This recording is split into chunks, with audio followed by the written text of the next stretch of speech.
अब फिर से आप देखो, हम किसकी बात कर रहे हैं? रेजोनेंस का, इसकी बात करते हैं। रेजोनेंस। तो कोई भी मॉलिक्यूल्स हो जिसमें एक से ज्यादा स्ट्रक्चर बनेगा, उसी में क्या होगा? रेजोनेंस। रेजोनेंस होगा। इधर देखो प्लीज, किसी भी मॉलिक्यूल्स में एक से ज्यादा स्ट्रक्चर बनेगा तभी उसमें क्या होगा? रेजोनेंस। रेजोनेंस होगा। क्या कर रहा है? फिर से बात सुन लीजिए, किसी भी मॉलिक्यूल में एक से ज्यादा क्या होना चाहिए? स्ट्रक्चर। एक से ज्यादा स्ट्रक्चर बनेगा तो उसमें क्या प्रेजेंट होगा? रेजोनेंस। रेजोनेंस होगा। क्या यही बात स्ट्रक्चरल आइसोमर में भी पढ़े हैं क्या आप? स्ट्रक्चरल आइसोमर, हाँ। क्या एक ही मॉलिक्यूल का अलग अलग स्ट्रक्चर बनता है कि नहीं? बनता है। स्ट्रक्चरल आइसोमर, हाँ सर। एक ही मॉलिक्यूल का अलग अलग स्ट्रक्चर बनता है कि नहीं? बनता है। अब वही बात हम यहाँ भी बोल रहे हैं कि नहीं? हाँ। तो दोनों में कुछ डिफरेंस होना चाहिए कि नहीं? होना चाहिए। नहीं समझ पाए समझ गया। भाई, यहाँ भी तो वही गाना गा रहे हैं बार बार कि किसी भी मॉलिक्यूल का एक से ज्यादा स्ट्रक्चर। तो वही बात वहां भी तो गाना गाते हैं। Yes sir. नहीं समझ पाए। समझ गया। तो रेजोनेंस का पहला पॉइंट ये है कि किसी भी मॉलिक्यूल्स में एक से ज्यादा क्या बनना चाहिए? स्ट्रक्चर। ये पहला पॉइंट समझ गए? Yes sir. बोलो भाई। Yes sir. दूसरा पॉइंट इसका क्या है कि उस मॉलिक्यूल्स में कंजुगेशन होना चाहिए। उस मॉलिक्यूल में क्या होना चाहिए? कंजुगेशन। किस तरह का कंजुगेशन?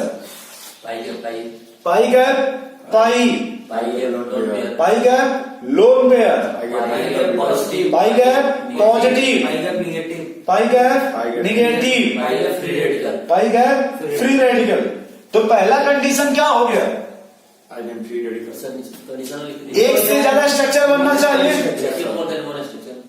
अरे वो ठीक है, 3 बार तो बोल चुके हैं यस सर। कि किसी भी मॉलिक्यूल्स में एक से ज्यादा क्या बनना चाहिए? स्ट्रक्चर बनना चाहिए। दूसरी पॉसिबिलिटी क्या है? कंजुगेशन। कंजुगेशन। अब कंजुगेशन कितने तरह का था? 5। कौन कौन? पाई के पाई गैप पाई, pi gap positive, pi gap negative, pi gap lone pair, पाई गैप फ्री रेडिकल। इधर देखो यार, क्या लिख रहे हो तुम? तो वो लिखने में यही फोटो बिगाड़ देते हो अपना। अरे सुनो एक बार पहले यार, पहला एग्जाम्पल हम लेके चलते हैं। लिखने के लिए क्या लिख देते हैं, गुस्सा मत हो।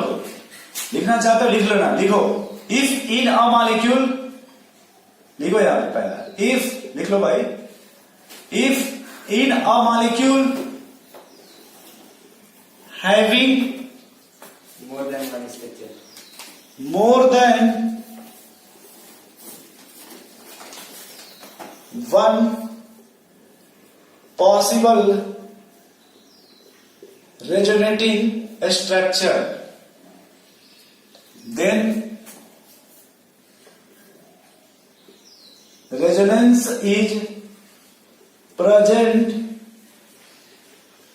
In it. किसी भी मॉलिक्यूल्स में एक से ज्यादा क्या बनना चाहिए? Structure. Resonating structure.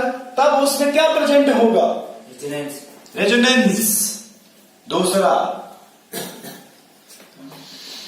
Resonance is present. देखो ध्यान से पहले, रेजोनेंस इज प्रेजेंट व्हेन, इसके बाद ध्यान से देखो, resonance is present when pi bond conjugate with, pi one pi, हाँ conjugate with pi one, pi bond lone pair, negative charge, positive charge, free radical. इसी को हम शॉर्टकट में से लिख सकते हैं क्या? ए डबल बॉन्ड बी और ये सी। तो इस सी के पास या तो पाई गैप पाई होना चाहिए इस तरह से। Yes sir. बोलो ध्यान से देखो, समझ पा रहे हो कि नहीं? समझ गए। ये पाई हो गया कि नहीं? Yes, sir. ये गैप हो गया कि नहीं? Yes, sir. ये पाई हो गया कि नहीं? पाई का मतलब ये डबल भी हो सकता, ट्रिपल भी हो सकता। Yes sir.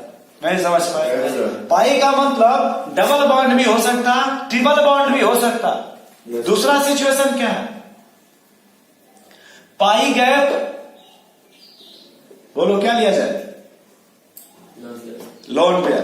तो यहां तुरंत ऐसे निकलेगा सी पे लोन पेयर ऐसे। Yes sir. ऑक्सीजन का नाम सुने हो, यस सर। नाइट्रोजन का नाम सुने हो, Yes, sir. हाइड्रोजन का नाम सुने हो, Yes, sir. उस पर लोन पेयर आता है कि नहीं? आता है। बोलो भाई, आता है। नहीं समझ पा रहे। समझ गए। तीसरा बताओ क्या लिया जाए? Pi gap free radical. Free radical. तो वही हो जाएगा ए डबल बॉन्ड बी और सी पे फ्री रेडिकल। Yes sir. भविष्य में चल के पढ़ोगे क्लीवेज दो तरह का होता है, हाँ, होमोलिटिक हेटेरोलिटिक। लेकिन जिस दिन पढ़ना होमोलिटिक और हेटेरोलिटिक। अगर क्वेश्चन आपसे ऑप्शन दे के पूछ दे कि how many type of cleavage are found in, हाँ, ऑप्शन दे तो लगाना 3, कितना लगाना? 3। 3। नहीं समझे? समझ गए। क्योंकि उसमें 2 नहीं दिया रहेगा, दिया भी रहेगा तो आप कंफ्यूज हो जाएंगे। चलिए बताऊंगा फिर, मतलब ये इस तरह का मिल सकता है CH3 free radical. Yes sir. चौथा क्या लेना चाहते हैं बोलिए? पॉजिटिव। Pi gap. तो A double bond B C पे पॉजिटिव आ गया कि नहीं? Yes sir. तो सी पे पॉजिटिव ध्यान से देख लीजिए। और फिफ्थ क्या है? Pi gap negative. ये नेगेटिव चार्ज। Yes sir. पर इतना देख लिए कि नहीं? यस तो सर। देखो किसी भी मॉलिक्यूल्स में पहला पॉइंट क्या लिखे हुआ? Having more than one association. एक से ज्यादा स्ट्रक्चर बनना चाहिए, यस सर। लेकिन रेजोनेंस तभी प्रेजेंट होगा जब pi gap, pi gap, lone pair. पाई gap, free radical. Pi gap, positive. Pi gap. Negative. क्या आइसोन ऐसा कहीं चेक किए थे क्या? नहीं नहीं। आइसोन ऐसा कहीं मिला था क्या? पाई गैप पाई कुछ नो सर। नहीं समझ पा रहे। तो स्ट्रक्चर बनेगा लेकिन किसके द्वारा? कन्जुगेशन। इनके द्वारा। और एग्जाम्पल इसका देख लो, ये नहीं से लिख सकते क्या? Yes sir. बोलो भाई, दिखाई दे रहा है? देखो तो नहीं लिख सकते ऐसे। लिख सकते हैं। इसको और अगर हम लिखना चाहे इस तरह से, ये ऐसे लिख सकते हैं क्या? Yes sir. या इसको OCH3 लिख सकते क्या? देखो तो। Yes sir. या फिर NH2 लिख सकते क्या? Yes sir. नहीं समझ पा यस रहे। सर। फिर इसको देखो, ये ऐसे लिख सकते क्या? Yes sir. इसको देखो, yes sir. CH2 negative, O negative और NH नेगेटिव, ये सब भी लिख सकते हैं यहाँ पे। Yes, sir. इसके जगह पे हम देखो, ये समझ गए आप? ऐसे पहचान पाओगे? Yes sir. इसको बिठा सकते हैं अगर आप थोड़ा सा कोऑपरेट करो तब। क्या हमें 4 ऑप्शन दे देगा, हमें कितना दे देगा? 4। कहेगा कि इसमें से किसमें रेजोनेंस प्रेजेंट नहीं है। देख के बताओ।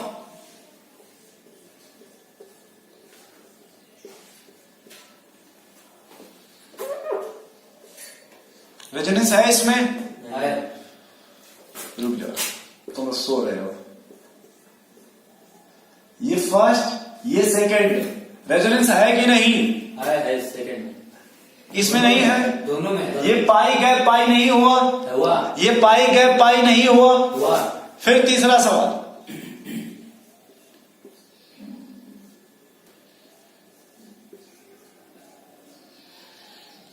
ये में है, दूसरा नहीं है। ये फर्स्ट, ये सेकंड। Yes, sir. बोलो इसमें रेजोनेंस किसमें है, किसमें नहीं है? फर्स्ट में है, सेकंड में नहीं है। फर्स्ट में है लेकिन सेकंड में क्यों नहीं है भाई? यहाँ पे डबल गैप आ गया कि नहीं? Yes sir. डबल गैप आ गया कि नहीं? Yes, sir. हमें देखो कितना गैप सब जगह चाहिए। एक सिंगल। नहीं समझ पाएगा। समझ गए। फिर से देखो तब।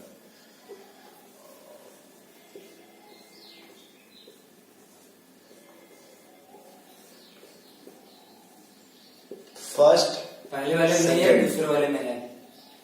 क्यों पहले वाले में नहीं है? डबल गैप है। दो गैप। Double gap. देखो यहाँ पे डबल गैप आ गया कि नहीं? Yes sir. और यहाँ क्या है? सिंगल। सिंगल। तो किसमें रेजोनेंस हुआ? सेकंड। सेकंड। आपसे 4 ऑप्शन दे देगा, कितना? 4। और पूछेगा किसमें रेजोनेंस नहीं है, किसमें रेजोनेंस नहीं है। तो ये समझ पा रहे हो आप? Yes sir. इस तरह से पकड़ लोगे। Yes sir. अच्छा ये बताओ, ये एक दूसरे के आइसोमर है कि नहीं है? है। ये एक दूसरे के आइसोमर है क्या? नहीं, लेकिन ऐसे लगा दिया जाए तब है। नहीं है। है। क्यों भाई बलराम? है। अरे इसका DU कितना होगा? DU इसका 3। इसका DU कितना होगा? 3। कार्बन कितने हैं? 6। ऐसे भी कितने हैं? 6। क्या समस्या भैया आपको? कुछ नहीं होगी। हो गया बताइए। लिख लीजिए सर। अभी रुक जाओ यार, लिख लेना। बेटा ये मत सर अच्छा नोट कर लो।